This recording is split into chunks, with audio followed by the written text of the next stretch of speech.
Good morning बेटा। आज हम क्या करेंगे, जो कॉन्टिनेंट्स हैं और ओशियंस हैं उसके बारे में डिस्कस करेंगे, उनको मैप में फिल करेंगे। ये मैप जो आपके सामने मैं दिखा रही हूँ, ये मैं क्या कर चुकी हूँ, ऑलरेडी बता चुकी हूँ 6th और 8th क्लास में।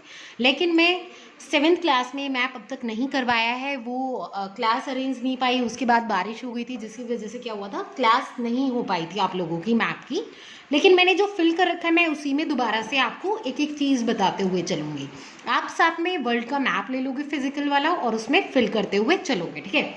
अगर मैं कॉन्टिनेंट्स की बात करूँ, कॉन्टिनेंट्स क्या होते हैं, हमारे महाद्वीप होते हैं। अगर मैं महाद्वीपों की बात करूँ, कॉन्टिनेंट्स की बात करूँ, तो हमारे टोटल कितने कॉन्टिनेंट्स होते हैं, हमारे 7 कॉन्टिनेंट्स होते हैं, ठीक है। और अगर कॉन्टिनेंट पूछें आपसे कि कॉन्टिनेंट क्या होता है, कॉन्टिनेंट होता है लैंड पार्ट, ठीक है। और चारों तरफ से क्या होता है, वो पानी से घिरा होता है। और जो लैंड पार्ट होता है उस पर मैदान भी होते हैं, पठार भी होते हैं, इसके अलावा पहाड़ वगैरह भी होते हैं। और चारों तरफ से क्या होता है, ये पानी से घिरा हुआ होता है। अगर मैं कॉन्टिनेंट्स की बात करूं तो हमारे टोटल 7 कॉन्टिनेंट्स हैं, जिसमें हमारा Asia, Africa, Europe, north America, south America, Antarctica और ऑस्ट्रेलिया, ये हैं हमारे 7 कॉन्टिनेंट्स। इसके अलावा आज हम ओशियंस भी पढ़ेंगे। ओशियंस में आ जाते हैं हमारे महासागर।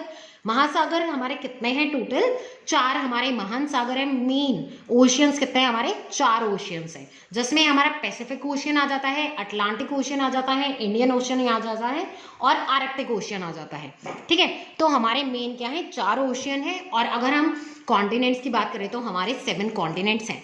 अब हम अपनी शुरुआत करते हैं कॉन्टिनेंट से। कॉन्टिनेंट सबसे पहले जो है, सबसे बड़ा दिखाई दे रहा है आपको, ये है आपका एशिया। एशिया जो इंडिया है हमारा, वो भी किस में आता है, एशिया में। तो आप लिखोगे ASIA, एशिया। जब आपका ये फिल हो जाता है तो बिल्कुल इसके साइड में इधर आप अपने मैप में ये देखोगे, नीचे की तरफ ये जहां पे ये होगा ना, ये खत्म हो रहा होगा, ये आपका आएगा इधर यूरोप। यूरोप के बिल्कुल नीचे यहां पे आएगा आपका अफ्रीका। ये आपको ध्यान रखना है, एशिया, यूरोप और अफ्रीका बिल्कुल एक आसपास ही है। इसके बाद आप इधर आओगे, ये आपका ऊपर की तरफ, नॉर्थ का मतलब होता है उत्तर, ठीक है। तो जो उत्तरी अमेरिका मतलब ऊपर की तरफ जो अमेरिका है, वो है हमारा नॉर्थ अमेरिका। और इसके नीचे आएगा हमारा साउथ अमेरिका। जब आपका नॉर्थ अमेरिका और साउथ अमेरिका फिल कर लेते हो तो नीचे आओ, यहाँ पे बिल्कुल छोटा सा जो आपको दिखाई दे रहा है, ये है आपका ऑस्ट्रेलिया, ठीक है। ऑस्ट्रेलिया जब फिल हो जाता है तो यहाँ पे आप फिल करोगे अंटार्कटिका। तो ये आपके 7 कॉन्टिनेंट से, फर्स्ट इज एशिया, फिर Europe, Africa, north America, south America, Antarctica और ऑस्ट्रेलिया। अगर आपसे पूछा जाए कि सबसे बड़ा कॉन्टिनेंट कौन सा है, तो आप बताओगे एशिया, ठीक है। सबसे बड़ा कॉन्टिनेंट कौन सा है आपका, एशिया। और सबसे छोटा कॉन्टिनेंट पूछा जाए तो वो है ऑस्ट्रेलिया। सबसे बड़ा है एशिया और सबसे छोटा कॉन्टिनेंट है ऑस्ट्रेलिया। ये थे आपके कॉन्टिनेंट्स। अब इन कॉन्टिनेंट से रिलेटेड और चीजें जान लेते हैं। एशिया सबसे लार्जेस्ट कॉन्टिनेंट हो गया, ऑस्ट्रेलिया स्मॉलेस्ट कॉन्टिनेंट हो गया, अफ्रीका है, फिर एक अफ्रीका को डार्क कॉन्टिनेंट बोला जाता है। इसे डार्क कॉन्टिनेंट क्यों बोला जाता है, क्योंकि इसके बीचों बीच से, मतलब ऊपर से जो ये वाली आपको लाइन दिखाई दे रही है, यहां से ट्रॉपिक ऑफ कैंसर गुजरती है, फिर इसके बिल्कुल यहां से इक्वेटर गुजरती है और नीचे ट्रॉपिक ऑफ कैप्रिकॉर्न। तो tropic of Cancer, tropic of Capricorn और इक्वेटर, ये तीनों क्या है, इसके बीचों बीच से गुजरती हैं अफ्रीका के, इसलिए इसे डार्क कॉन्टिनेंट बोला जाता है।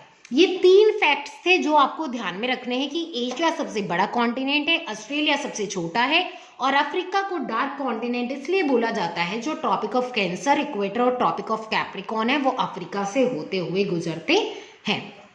अब आते हैं ओशियंस पे, महासागरों पे, ठीक है।